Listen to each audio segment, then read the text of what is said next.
Bienvenido al podcast del vendedor profesional. Yo soy Carlos Sogor y hoy vamos a hablar de cómo utilizar las redes sociales para acercarte a tu cliente. Sergio Ruano, a través del formulario de contacto de vendedor profesional, me escribe lo siguiente. Estimado Carlos, vaya por delante mi felicitación por el podcast. Desde que te descubrí estoy disfrutando muchísimo. Desde hace semanas de tus ideas y consejos que me están ayudando mucho a ser más eficiente en mi trabajo diario. Me gustaría plantearte una duda. Con las redes sociales me está resultando fácil tener acceso a directores, con nombre y apellidos e incluso teléfono móvil o email de las personas con responsabilidad. ¿Te parece adecuado usar esa información y entrar directamente por esta vía a la persona indicada? Un saludo, Sergio. Efectivamente, y como bien dice Sergio, cada vez es más sencillo llegar a los puestos de responsabilidad, a los decisores, a través de las redes sociales. Ahora bien, como ya comenté en este mismo podcast al principio, con el tema de los errores que cometemos en las redes sociales, el acercamiento a través de redes sociales es complicado. ¿Por qué? Pues porque el nivel de confianza o el nivel de interés dista mucho de ser el que el cliente tiene en ti del que tú tienes en el cliente. Es decir, como ya comenté en su día, normalmente tú sabes muchas cosas del cliente, has estado viéndolo, investigándolo a través de redes sociales, has hecho un poco de stalkeo, ¿vale? Un poco de acoso. No le has hecho acoso directo, obviamente, pero sí has estado descubriendo o intentando descubrir la máxima información sobre el cliente, sus gustos, sus necesidades, su puesto en la empresa, un poco todo aquello que crees que te puede ayudar a vender. Y efectivamente, toda esa información es mejor tenerla que no tenerla. Vaya esto por delante. A mí me gusta hacer dos planteamientos, por así decirlo, cuando utilizamos las redes sociales para acercarnos a clientes, que es de lo que va el tema de hoy.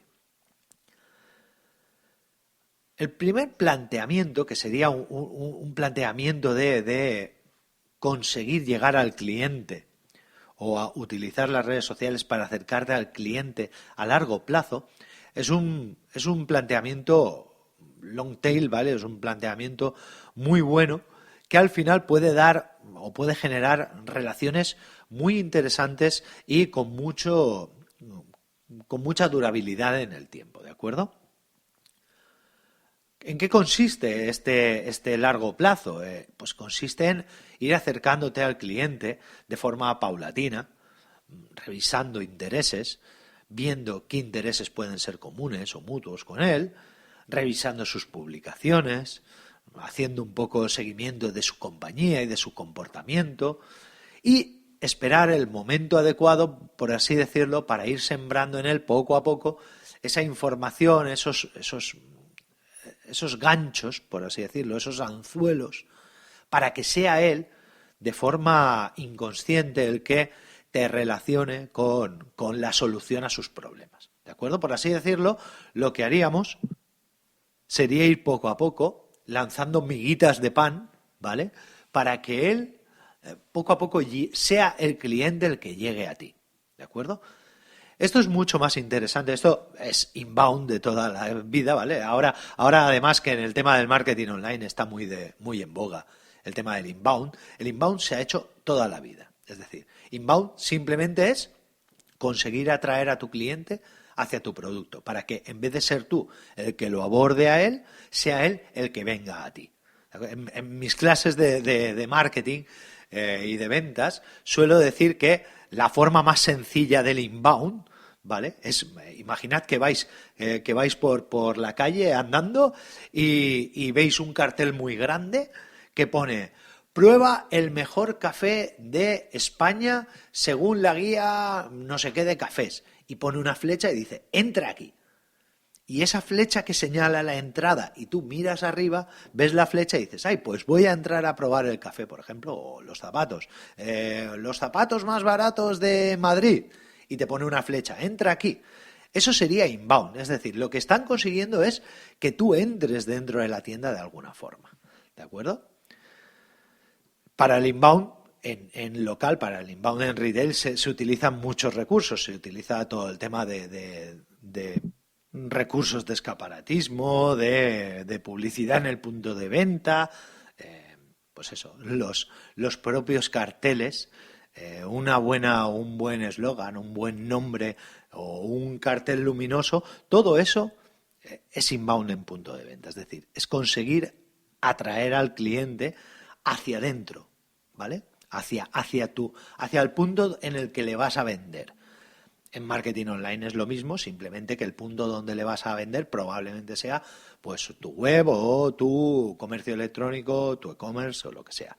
Pues como digo, este planteamiento de inbound, este planteamiento de conseguir ir lanzando miguitas de pan para que el cliente poco a poco las vaya recogiendo hasta que llegue justo a donde tú quieres que llegue, este planteamiento a largo plazo es muy, muy efectivo. ¿Una forma de hacerlo? Pues, como digo, meterte en LinkedIn, meterte en Twitter, empezar a revisar todas sus publicaciones, todo lo que dice y pues, imagínate, yo que sé, que eres vendedor de, como digo siempre, de ruedas de camión, de neumáticos de camión, ¿de acuerdo? Y que estás interesado en llegar a un cliente que tiene una flota de camiones de, yo que sé, de un chorro de camiones, 400 camiones, ¿de acuerdo? Y entonces, claro, te interesa llegar a un contrato con él para venderle las ruedas, ser su suministrador de neumáticos. De esa forma te aseguras que, pues eso, 400 camiones con la de ruedas que esos camiones gastarán al año, pues ya tienes parte de tu negocio solucionado, ¿vale? Entonces, ¿cuál sería, por así decirlo, la forma de acercarnos al cliente poco a poco o de conseguir que el cliente sea el que se acerque a nosotros? Pues revisar sus redes sociales, su Facebook, su LinkedIn, su Twitter y ir poco a poco viendo pues todo lo que va comentando. Y pues cuando tengamos pues empiezas, por ejemplo, pues haciéndole un me gusta en Twitter o haciéndole un me gusta en Facebook o haciéndole un compartir algo que él haya publicado en LinkedIn. Luego, un día, pues casualmente, como quien no quiere la cosa, cuando él publica que hay información sobre el tal, pues yo qué sé, cuánto gasta o cuánto puede ahorrar un camión con neumáticos nuevos respecto a uno con neumáticos recauchutados. Y entonces tú coges y dices, pues mira, precisamente el otro día estaba viendo un diagrama en el que ponen esto a la vista, ¿no? Y resulta que el camión que tiene neumáticos recauchutados, pues gasta más combustible. Pues mira, precisamente aquí viene una noticia y se la pasas y no le dices nada más. Se trata, como digo, de tirar la caña y esperar. O ir tirando miguitas y que sea el propio cliente el que las recoja. Y poco a poco, pues cada vez tendrás que tirar más miguitas para que cada vez le entren más ganas de ir cogiendo o cada vez necesite coger miguitas más a menudo y al final, pues el cliente un día tendrá una inquietud, tendrá una necesidad y tú le dirás, oye, por cierto, mira, si quieres, lo que puedo hacer es, paso por ahí, lo hablamos, yo me dedico a esto y a lo mejor te puede interesar, ¿vale? O incluso el propio cliente investigándote a ti cuando ve que le estás lanzando, que esto es lo ideal, ¿de acuerdo? Cuando le estás lanzando tantas miguitas, al final es el propio cliente el que te mira y dice, uy, pues si este me estaba, venga aquí tirando la caña, anda, pues si este resulta que se dedica al tema de los neumáticos, anda, mira, pues le voy a preguntar una oferta porque no estoy muy satisfecho con mi proveedor actual. Y entonces es el cliente el que va a ti. Claro, las posibilidades de que esto salga bien son mucho mejores. ¿De acuerdo? Son mucho más las probabilidades de que un cliente te compre cuando es él el que te pide a ti información o que te pide a ti que le soluciones sus problemas que no cuando tú vas y te ofreces de buenas a primeras. Así pues, el planteamiento a largo plazo siempre es muy interesante. Pero existe también un planteamiento a corto plazo. ¿Qué es lo que pasa? Ese planteamiento a corto plazo normalmente se puede producir en dos casos. El primero es porque estamos desesperados y necesitamos llegar como sea. ¿De acuerdo? Mi consejo es que tú únicamente lo utilices en uno de estos dos casos. La primera, como digo, que estemos muy desesperados y sea, oye, mira, pues me van a tirar o no voy a llegar a mis objetivos este mes, pues de buenas a primeras tiro y a saco con lo que encuentre, ¿no? Obviamente esto hay que tener mucho cuidado porque esto es una táctica de tierra quemada en toda regla. Es decir, estamos gastando todos los recursos en un único ataque pero si ese ataque nos sale mal, las probabilidades de que nos volvamos a acercar a ese cliente son mínimas. Es decir, no va a querer atendernos. ¿De acuerdo? Solamente tendremos una posibilidad de llegar.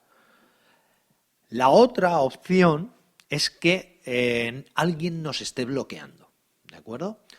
En ambos casos, la forma de actuar siempre es la misma. Es decir, hay que preparar un buen elevator speech, hay que preparar un gancho muy, muy bueno. Además, trabajártelo muy bien. Además, compartirlo con gente que te dé su opinión. Si hace falta, me lo mandas a mí a través del formulario de contacto, el elevator speech o la frase que le quieras mandar o el correo que le quieras mandar a ese cliente o lo que le vayas a decir cuando le llames por teléfono. Y, como digo, en ambos casos, bien sea porque estás desesperado y tienes que conseguirlo como sea, o bien sea porque sabes que alguien está bloqueándote la entrada, directamente tienes que ir a saco sin darle mayores explicaciones, ¿de acuerdo? ¿Por qué? En el caso de que estás desesperado, es lógico, es decir, si le dices a un cliente, oye, mira, estoy desesperado como sea y no llego a objetivos este mes y tengo que ir y me tienes que comprar tú, porque si no me van a tirar a la calle, obviamente el cliente tiene toda la ventaja en la negociación, con lo cual te va a decir, vale, sí, yo te voy a comprar, pero te voy a exprimir hasta que sudes. En el caso de que alguien os esté bloqueando, puede ser incluso peor, porque vais a llegar a... Si le decís al cliente, oye, mira, que es que estoy intentando a ti, pero es que siempre que llamo, tu secretaria me dice que no y yo creo que es que ya me está poniendo pegas. ¿Qué es lo que pasa? Que esa secretaria os va a coger manía. Esa secretaria se va a enterar, ¿de acuerdo?, de lo que ha pasado y estáis haciendo un pan con dos tortas. Es decir, estáis a largo plazo, os estáis cerrando la puerta justo de antes del cliente, porque al final, sí, el cliente no te va a poder atender siempre y siempre va a tener ese intermediario y ese intermediario ya estás a malas con él, ¿de acuerdo? Así pues, en ninguno de los casos hay que decirle por qué te lo has saltado, sino directamente ir al grano. Es decir, ya que nos la vamos a jugar, nos vamos a jugar un órdago a la grande. Nos vamos a jugar un póker ciego, ¿de acuerdo? Entonces, como digo, preparar un elevator speech. Ese elevator speech única y exclusivamente que esté enfocado desde el punto de vista del cliente. Es decir, que nunca lo utilicéis para decir, no, pues... yo qué sé, un fallo muy habitual que se comete es mandarle un correo electrónico, porque has tenido acceso a través de LinkedIn, por ejemplo, a su correo electrónico, mandarle un correo electrónico en el que le digas, mire, casualmente he encontrado su correo electrónico en LinkedIn y he decidido enviarle este correo por si tiene usted necesidades con respecto a la renovación de sus neumáticos. ¿Qué es lo que pasa? Que cuando el cliente lee eso, lo que está leyendo es, vale, me he aprovechado de una ventaja, de algo que tú has hecho, de una confianza que tú has tenido en una herramienta, que es LinkedIn, por ejemplo, para coger esos datos y hacerte spam. Con lo cual el cliente no te va a responder. Tienes que buscar algo que realmente le interese a él. Y estructurar, como digo, una estrategia de órdago, de que solamente lances una vez la andanada y con ello tengas que pescar al cliente, ¿de acuerdo? No pienses que va a haber más oportunidades. Para más oportunidades piensa en la estrategia a largo plazo. En la estrategia a corto plazo solamente tienes un disparo y tienes que acertar. Así pues, prepárate un buen elevator speech, prepárate una buena dosis de creatividad y de persuasión y lanza el anzuelo una vez, que ya digo que no es un anzuelo, porque el anzuelo sería la estrategia a largo plazo, lanza un disparo y con ese disparo tienes que dar en el blanco, ¿de acuerdo? Si necesitáis ayuda para ese disparo, como digo siempre, me lo pasáis en el formulario de contacto que hay en vendedor.pro y yo os digo, ay, pues mira, esto lo deberías de cambiar o esto podrías hacerlo de esta forma. O no, mira, sé más directo o no, al revés, sé menos directo, ¿de acuerdo? Hay gente que ya me estáis mandando a través del formulario de contacto vuestros elevator speech y me estáis mandando incluso, pues eso, solicitudes de ayuda, de oye, ¿cómo tengo que hacer esto? ¿Qué te parece este proyecto? ¿Qué te parece esta carta de presentación? No hay ningún problema, me lo pasáis y yo, dentro de mis posibilidades, os responderé. Nada más, muchísimas gracias por estar ahí. Recordad seguir dejando vuestras valoraciones en iTunes, en Spreaker, en iVoox, seguir dejando vuestros comentarios en vendedor.pro y seguir entrando en mi página personal para revisar el contenido que hay ahí y descargar ese contenido que os pueda interesar. Recordad que para llegar a mi blog personal basta con que entréis en vendedor.pro y pulséis donde pone autor. Por cierto, si estáis escuchando esto a través de Spreaker o de iVoox y queréis suscribiros al podcast para que sea más fácil para vosotros recibir las actualizaciones y no tengáis que hacer nada y directamente cuando haya un episodio nuevo se os descargue en vuestro reproductor de podcast y lo podáis escuchar sin esfuerzo, entráis en vendedor.pro. Si tenéis un iPhone o tenéis un iPad, pulsáis en la manzanita, directamente ahí os podréis suscribir a mi podcast a través de la aplicación Podcast que viene en el propio sistema operativo, o si tenéis un Android y instaláis una aplicación para escuchar podcast, pues cuando tengáis esa aplicación instalada, abrís desde vuestro Android, abrís la página vendedor.pro, pulsáis en el RSS, en el icono del RSS, que son esas pequeñas ondas que parecen como las ondas que salen de una antena, pulsáis ahí y cuando os diga con qué programa queréis abrir ese enlace, decís que con vuestro reproductor de podcast habitual, sea el que sea, Pocket Casts o el que sea, y directamente os suscribirá a este podcast para que, como digo, todas las actualizaciones se os descarguen de forma automática sin que tengáis que hacer nada. Gracias y hasta mañana.